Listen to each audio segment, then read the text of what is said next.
Good morning. We are live. Welcome to day 2, morning 2 of Drop Your Money Story and Fund the Life of Your Dreams. I hope you're seeing by now how powerful and far-reaching this work is, because wow, what was accomplished just yesterday's, the ahas and the insights, which is all a part of that discover process. And we're just getting going. After discover, you shift, you take inspired aligned action, you believe new beliefs, you take new actions, and you create and fund the life of your dreams. Just working with Discover yesterday, I encourage you to go back under both of those videos that are in the group and read. You will watch in real time as people working with me unravel these stories. The one that I really want to share with you today is Stacy's story. Make sure you go back and watch the videos. I covered 2 other people's stories yesterday. Now, when you go and you read through the whole thing, Stacy's story has multiple layers, as all our stories do. But she was getting confused. She was getting the insight. She was getting the aha, and she saw what was there. She started seeing it and then applying it to her own life. The part she was getting confused was, why am I doing this and what do I do with this? And then we got there. So she told me a story. She's writing to me a story. When you all write these things down, I can read it. I can find your words that are the words of the people, what they imprinted on you, and I can grab that and reflect it back to you. I saw Stacy was just writing, I'm a mess, but I'm working through it. But we all have our money stories, and we're showing up here and we're ready to work through it, and we continue to work through it. And I applaud you for that. This is living consciously, and it is not for the faint of heart. So many people, think about all the people you know and see out in the world. They're living unconsciously, and they're numbing and dumbing down and living unconsciously. But the rewards for living consciously are beyond anything else. She started telling me a story. She told me multiple pieces, and so we got into multiple layers. Here's the one I want to share with you. She was in the store yesterday, and she had this whole dialogue going on in her head, and it's when you're triggered that you know the meat is there for transformation and a breakthrough, and everything you want is on the other side of that. She was going back and forth, picking things she wanted, so she'd feel desire. Then she'd look at the price. Then she'd take it. Then she'd put it back. Then she would give herself a whole thing about, it's only $6. You don't need it. You're wasting your money. You're throwing your money away. And she fought with herself back and forth. And at the end of it, she ended up getting a sweatshirt that she really wanted, putting it on a credit card, and then shaming herself when she got on the other side of it. When you're doing this stuff, there are reasons, and that's what I want you to get. You're playing things out. I've been talking about it in every video. What I want to bring to your attention is this whole notion that you all are lighting up around and getting that aha and that insight. I mentioned in the other video that I have done a lot of family constellations work, and I did it when I was a therapist, and now I've been doing it again as a coach, as an energy healer, as a psychic and a medium, and working with the family dynamics. And what I want you to get is, we hold these loyalties to our family and we're not even aware of it because it's so hooked in to our very survival. And we created coping mechanisms to survive because we needed our family. We needed to be in the tribe. We couldn't make it on our own. And then we've just continued to carry them. And we think there are quirky things. We know they're not serving us. We don't know what to do about them. And we just keep living them out until you all showed up here and you see it. And then like me, you go, this is crazy. I see why I'm doing it, and now I get to choose not to do it anymore. So yesterday was discover, and today is shift. Back to Stacy and her story. After all of that, I talked with her about it, and she said, I'm confused. Why am I playing this out? Do I not trust myself? What is it? She told me the story, and when I got to the story, I knew that was the story. Her mother and father imprinted her with conflicting beliefs. We have working within us often conflicting beliefs. And the problem is there would be a lot of fear, upset, whatever it is when they would be fighting. It felt unsafe. It felt scary. It felt unsettling. You love both your parents. You need them both to be okay. And suddenly one is right and one is wrong. And they're both telling each other they're right and the other one is wrong. So her mother would cry and fuss and watch what her dad would spend and tell him not to spend it. They didn't have the money. You're wasting money. What are you doing? The dad would have a desire and he would buy something, sometimes expensive in her eyes, and then he would bring it home and then there would be fighting. So that whole scenario that she played out, can you see what I told her? Her parents set up conflicting beliefs. She has a choice to make one of them wrong. That's a tough decision. Internally, we don't want to make our parents wrong. We need both our parents to be right. There's so many things that we make up inside of us if our parents were wrong. So she literally, can you see it when you see it? She played out the entire scenario. She acted out her mother's side and her father's side. So she acted her mother's side, then she didn't buy the shirt. She acted her mother's side, then she bought the sweatshirt she really wanted, put it on a credit card, but then she wasn't happy about it because then she shamed her father in her mother's defense. She shamed herself for acting out her father. She acted out the whole drama that way. She's loyal to both of them at her own crazy making and not serving herself. But she's loyal to both of them. And she went back into a pattern. Once she got stressed about money and whatever other stress is going on in her lives, these are default stress mechanisms that take over. They feel comfortable and they feel familiar, and that's the problem. They even feel safe, comfortable, familiar, and safe. And so she defaulted back into that, but she's acting out the drama of both her mother and father and making them both right and not picking a side. And then she can see what she's doing that's not serving her and making her crazy and why she's doing it. One, they're coping mechanisms. They feel comfortable, safe, and familiar, especially when we're in stress. They are default stress modes of being and doing and feeling and thinking, and that's why we have to find them and catch them. And this whole thing about loyalty to family. I've been doing this work for years, and I was at a conference last November and they were doing constellations, and I stood up and I had them do a family constellation for me, and I had the biggest insight and aha you cannot even believe. And it came down to, I couldn't even see it. It blindsided me. And I said, going into the constellation, I know a lot of the dynamics playing out. I know a lot of this going on with my mother.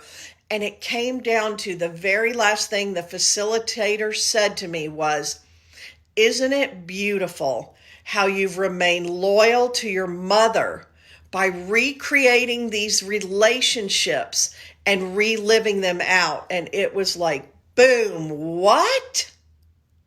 And I got it. And that's what I'm helping you all see. So I want you to continue today and all week. Catch yourself. Stacy and Amy both caught themselves just at a simple visit to the store. And a lot of times that's what it is. So think how many times you go to the store and how many times you're playing out these scenarios, which anchors them in and reinforces them. Simple trips to the store turned into all of this, but now they're aware. Now they'll see it. They can be the observer and they can choose to shift it and not do it again. After discover comes shift. What do we replace it with? One, for Stacy, so that it's not triggering and it's not energies. Once she decided to buy the sweatshirt and put it on the credit card, then she can feel good about it. But the shaming that came after was just part of the pattern, and it actually makes things worse. You support yourself. Once you make a decision, you support yourself. Amy, when she started saying, well, this is all we need or I'm going to be broke, she can shift it just to, this is all I need. I think this is all I need. This is what's on my list. Great. Now the other money I'll be able to use for other things. Because I know we all go into Target, we all go into the store to buy one thing, three things, and we walk out with 10, 20, a basket full. But it's what she was telling herself and telling the universe and the energy around it that became the problem. That's why you're wanting to discover and create these shifts. The shifts are you want to get rid of the energetic negatives. You want to get rid of the negative self-talk. You want to get rid of making yourself wrong. And you want to get rid of crazy making patterns and behaviors that don't support you. And you want to get rid of telling these stories that then you have to live out. So the discover, as you can see, when you go back and you read all these things we've been working through, and when you give yourself the opportunity to work through one of these with me, it's so powerful. People on the replay even were using words like mind blown. This is mind blowing stuff. And I have been an expert for years, partly my gifts and partly all my training and my work for years as a therapist. And my specialty when I was a therapist was multigenerational dysfunction. Family generational dysfunction. So now I'm applying it as a medium, a psychic, a coach, an energy healer. It's fascinating. So I do see patterns and I recognize them. And yet I'm telling you, I don't always see my own. So this will get better and better for you as you work on it yourself and as you have people help you work on it. That family constellation shifted something that saved me heartache, pain, money, time. It was like once the door opened and I saw it, it was like back. I could see all the way back and then I could see forward, and I stopped something in its tracks that was going to be very painful and costly for me because I wasn't seeing it. This will pay off for you in gold across the board. I have some notes here, so I want to make sure I get them. It's your choice to shift, to start saying what instead so that you feel good. If you buy the sweatshirt, this has been a rule of mine for a long time. If I buy something that brings me joy, I support myself 100%. I wear it, I use it, I love it, and there's no shaming and there's no guilt. It actually is beneficial to you, and I really want you to get this. Joy is the highest fastest, easiest energy to manifest from. When you can get yourself in joy, the joy vibrates out, radiates out, and you attract more joy, and you're able to manifest faster and easier. It actually serves you to create small moments of joy every day in your life until you can create big ones. Stacy could have said, I'm buying the sweatshirt. I put it on a credit card. I know I can make the money to pay it off. I am going to love this sweatshirt. Have you ever had your favorite sweatshirt? I can think of a few right now. My daughter bought one on a recent trip, and every time I see her, she's wearing it. She loves it. She's getting so much use out of it. That sweatshirt where you just love it and you're wearing it and it feels good. That's the energy she could get in. Thank you, self, for buying this for me. I love it. And I know I will create the money to pay off the credit card. And now I feel joyful, which is going to radiate out. There's a whole other series that you're going to be working on once you clear up dropping the money stories, discovering and shifting, because then you're going to get into acting, taking new, aligned, inspired actions and creating new things. And you are going to learn how to create the money you want and need when you want and need it. But you see already these little things, it's just like they're putting thorns in the way. They're just putting obstacles in the way that you don't need. What are you going to shift into? Now, when you remove all these coping mechanisms, stress default, and all these patterns, you get to decide, how do you feel about money? What do you believe about money? We had a lot of people also, you'll see, talking about all these imprinted beliefs about rich people. And Lynn had a big aha that what her family told her about rich people, they're selfish. They only want everything for themselves. And then people are going to talk about them and not like them because they never do anything for anybody else. And then when I drilled down in it with Lynn, all money does is amplify whatever you already are and whatever you already have and whatever you're already doing. Money just makes you more of who you are. And I said, Lynn, are you that? Because I know she's not. We've been connected a long time. So money in her hands would be totally different. But the fear of that family and them and community and society thinking that Lynn is selfish because she also grew up. See, I tell you, there's multiple layers that stack on each other and pound it in. She was told a lot about being selfish, just like other people were told about what do you need? What do you really need? Throwing money, wasting money if you don't need it. Lynn realized she would never be that way about money, and she's been holding money back so that people wouldn't talk about her that way or think about her that way. And people really do. I come across it all the time. People have fears about changing when they get money.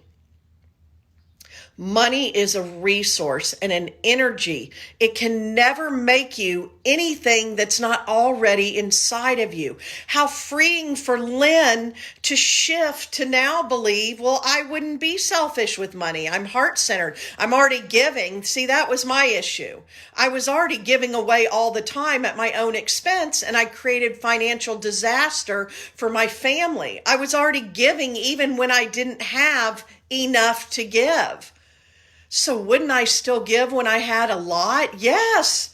Now I created a foundation in my community to clothe kids so they can go to school with warm clothes, clean clothes, clothes that fit them. I do all that now from a full cup, from a full well. Thank you so much, Ida. I'm so glad you're here. So money will not make you anything you aren't already. And so Lynn got to really experience that. What What do you believe about money and how do you feel about money? You need to create your own story now. So here's something you can do. You want to look for evidence. So I asked Lynn, well, is that true? Are you selfish now with what you have? No, I'm giving it all away, but then it's creating problems for me. You're heart-centered.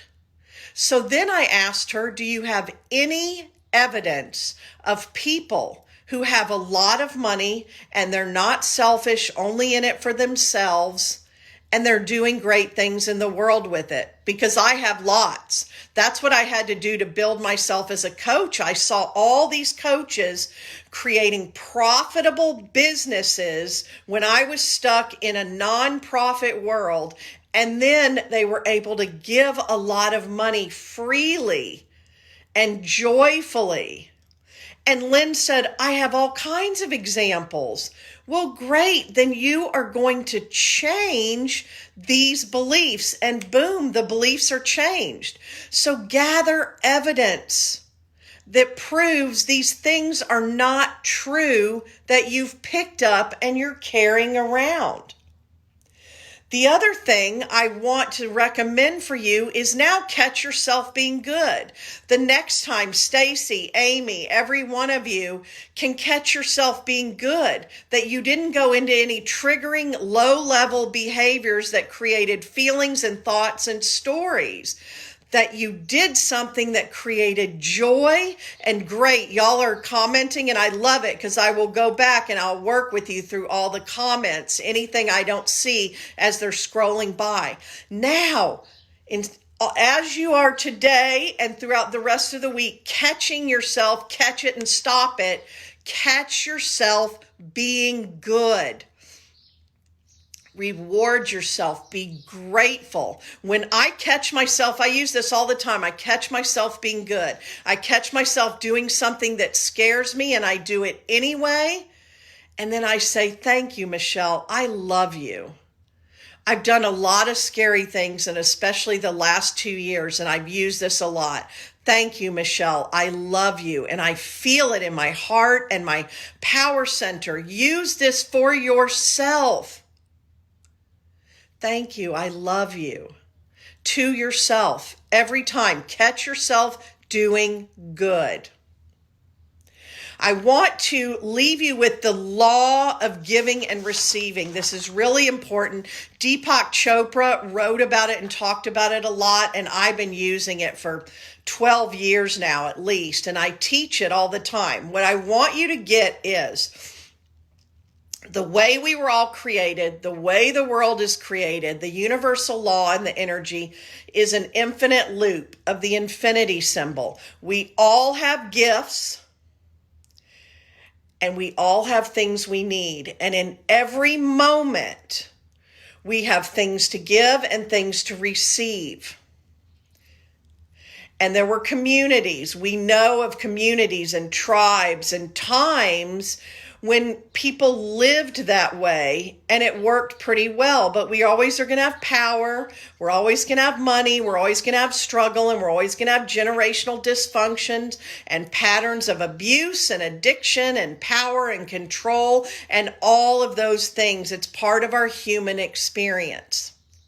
Imagine now you come up to the river's edge and you're standing on the edge of the river and you see all these people in the water, knee deep in the river, and they're exchanging. Everyone has something to give and everyone has something to receive, and you see the abundance and you see the joy, and people are helping each other and receiving help. And I see this so much in the spiritual entrepreneur world, the spiritual community. And that's why I use this example to really get it to land for you. And then you see the person, it may be you, standing on the edge of the river, and you call out, hey, everyone, I see all that you have, and you have what I need. And if you'll just give it to me, if you'll just start giving it to me, once I have enough, I'll get in the river and I'll give too. It never works. And you say to the people, I believe God, Spirit, led me to the river's edge, and here you all are. I've been praying, and here you are. Yes, Spirit led you to the river's edge, and now you are to get in and start giving what you have and receiving what other people have for you. And I get this all the time. I will have people call me, message me with that basic message. If only you would give me what you have until I have enough, then I will be happy to give back. And it doesn't work. It won't work. I want you to remember this. You step into the river. Somebody right now has something you have to offer, especially if you're in my world, because you're a spiritual teacher. Absolutely.